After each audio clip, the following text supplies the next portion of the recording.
Hello, Dr. Powell. My name is Sydney Johnson, and today I will be discussing with you the network effect, Peloton's secret weapon. And we're going to go over our table of contents. We're going to go over an introduction, SWOT analysis, products and services that have benefited from the network effect, strategies that companies use to exploit the network effect. We're going to compare and contrast SoulCycle versus Peloton, strategic factors that have contributed to the success of Peloton. We're going to discuss strategies to broaden Peloton's appeal.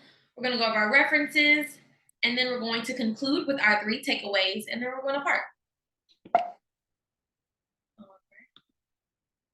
So, our introduction. My name is Sydney Johnson, and today I will be acting as a marketing consultant to discuss Peloton's success and how networking effect has become its secret weapon.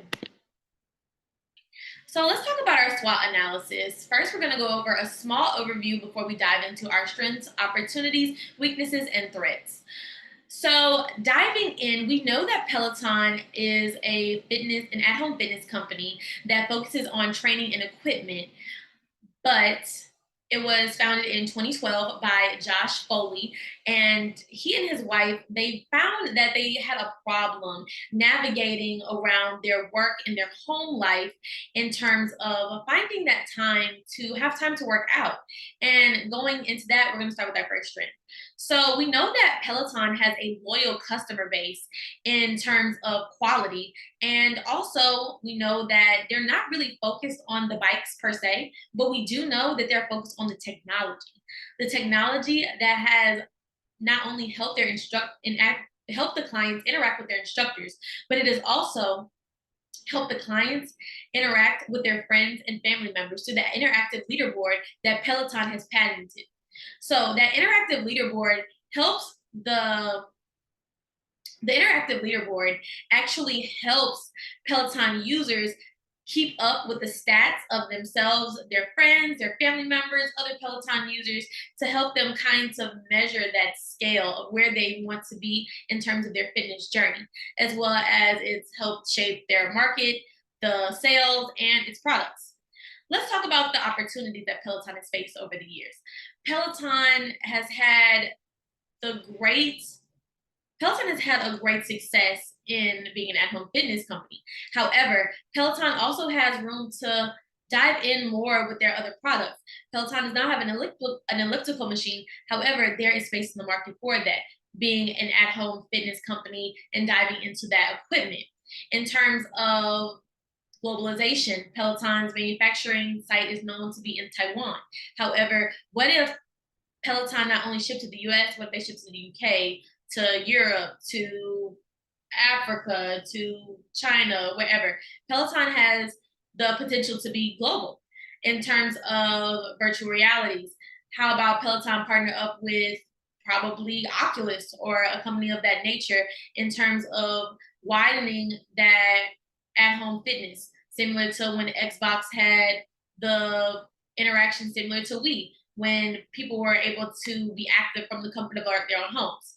In terms of weaknesses, let's divulge into Peloton being a great company, but they lack in terms of where their profits and their margins go in terms of price points. Peloton is known for being luxury spinning, but how about we kind of navigate that to individuals who aren't dealing with that luxury but don't have time to go to the gym or make it to wherever they want to go?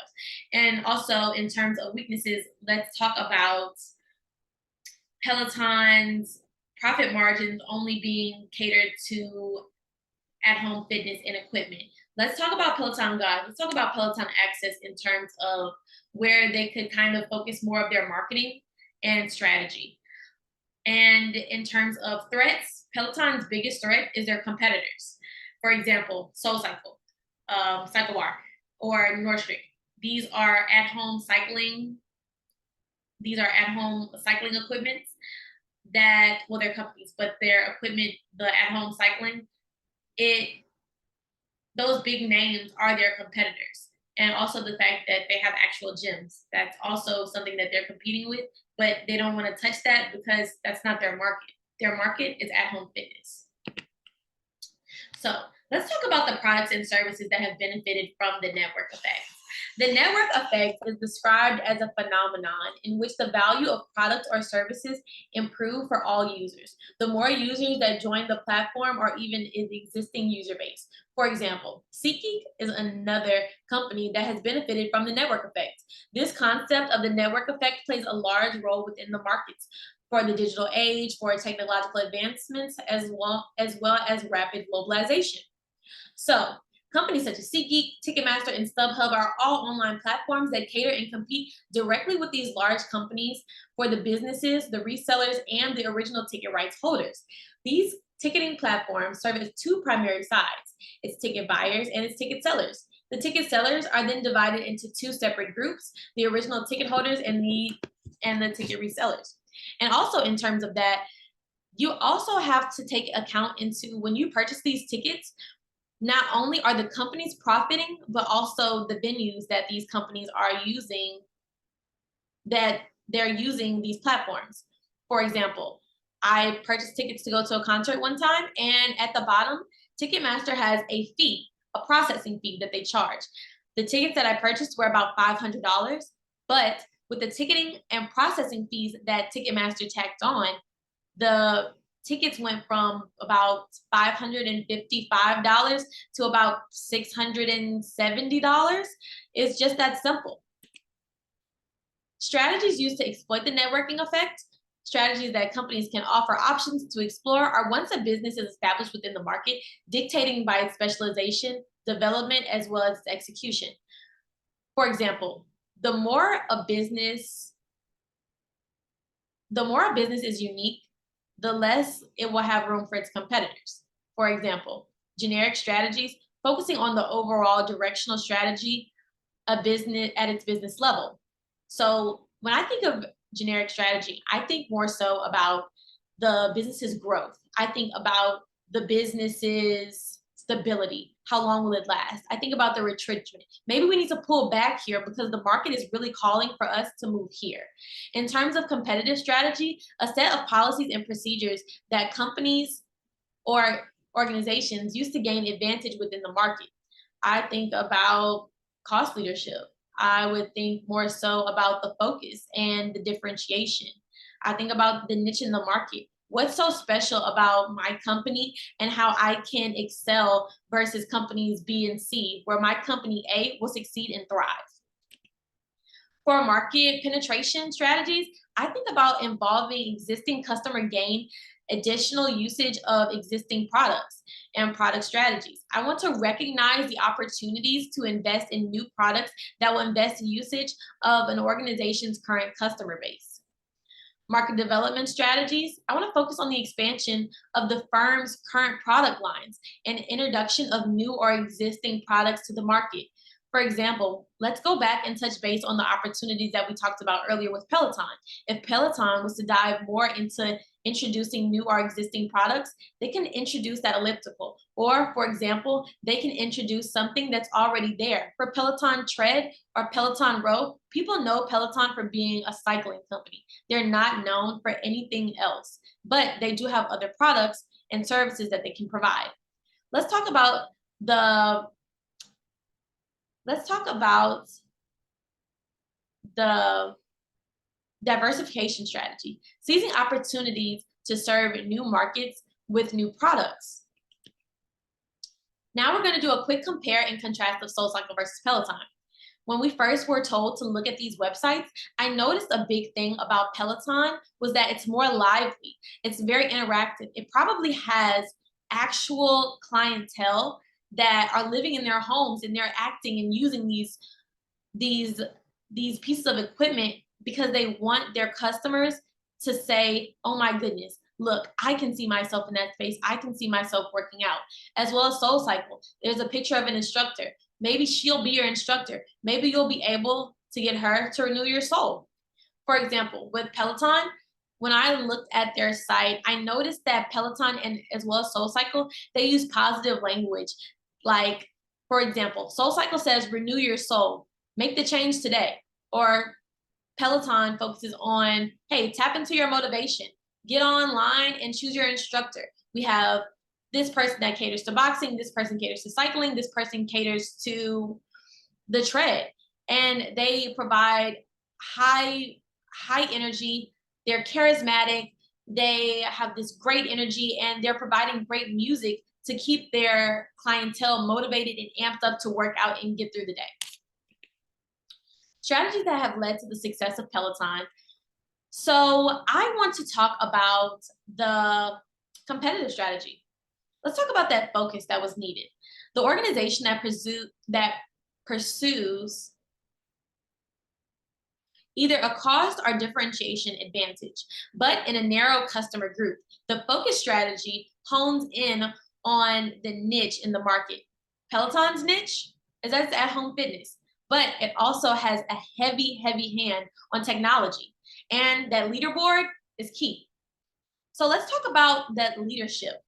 I noticed that the cost leadership, when an organization strives to have its lowest cost in an industry and procedures, goods, or services for a broad based customer, Peloton's Bike Plus, which is deemed at $1,400, whereas the Soul Cycle bike was $2,500, but now is $1,500 due to a promotion that they have going on because it's the new year.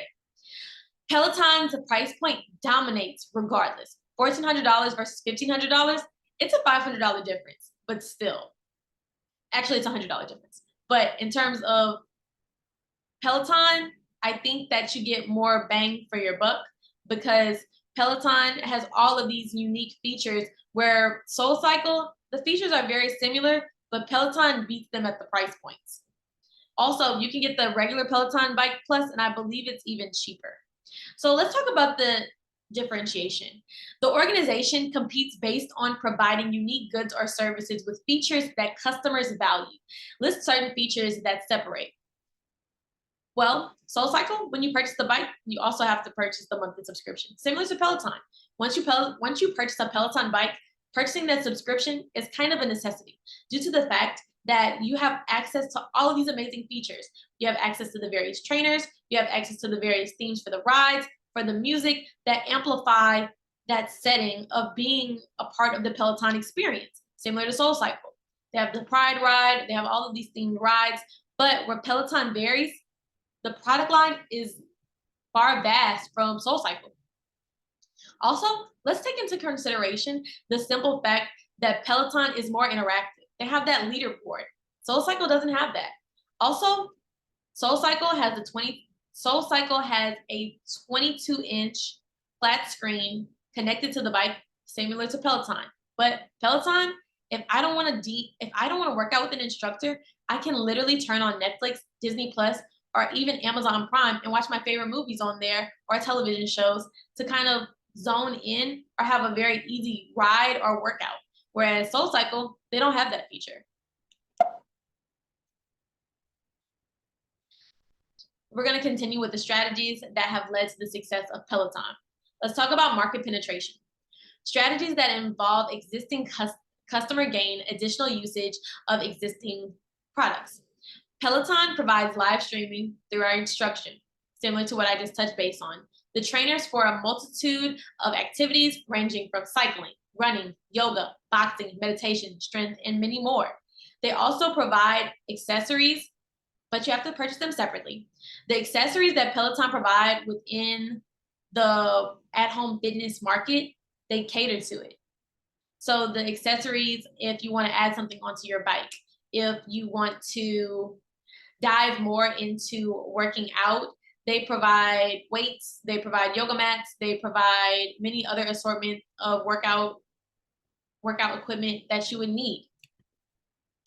Let's talk about the results of Peloton's success, just so we can see that there's such a surge in the total numbers from 2019 to 2020 alone. So if you see on the baseline where they talk about the different quarters, so quarter one from 2019 all the way to quarter 2022, there's such a surge in the total numbers of members, as well as the subscriptions or the gross profit and how they have elevated to an extent. Okay. Now we're going to touch base on the possible strategies to broaden the overall appeal of Peloton. Let's discuss the differentiation, focusing on focusing on more than just cycling. To my knowledge, that's all that I was aware of. And I somewhat knew a little bit about the interactive leaderboard that they had. And I wanted to compare it with other Peloton users via online platforms and the Peloton service program, showcasing the other products that could catch more of an eye. So, for example, the Peloton Tread, the Peloton Row, even the Peloton Bike Plus, because to my knowledge, there was only one bike. I didn't know that there were different variations of the Peloton bike. There's one without the screen, and then there's one with the screen. Then let's focus on the generic and the competitive strategy. So let's focus on the actual focus, our niche, and let's focus on our stability. So shifting the niche from cycling to an overall fitness would be a game changer. Depending on how the market reacts, possibly using the shift as a short-term goal to decide how the market reacts. If perceived in positive numbers, etc., then possibly making it a long-term goal, depending on how the market reads due to how the trends are perceived. So if the market reacts in a positive way, the market's going to go up. So maybe we should make that a long-term goal. Maybe we should feature Peloton Tread more than we feature Peloton cycling. Maybe we should feature Peloton Row a little less than we feature the Tread, just to see how the numbers react to the market. So we're going to discuss some of our references. I gained one of the figures from the Motley Fool, and I thought it was very helpful in terms of deciding how and what I wanted to say regarding the graft and how Peloton is truly succeeding more every day, especially through the climb of the pandemic, which we all know was in 2020. But with the surge, people are really realizing how at-home fitness is the new way, just like remote work is. So let's also talk about the digital environment and how the technology was advancing, which is something that I really wanted to focus on in terms of this project. And I would like to conclude with my 3 takeaways.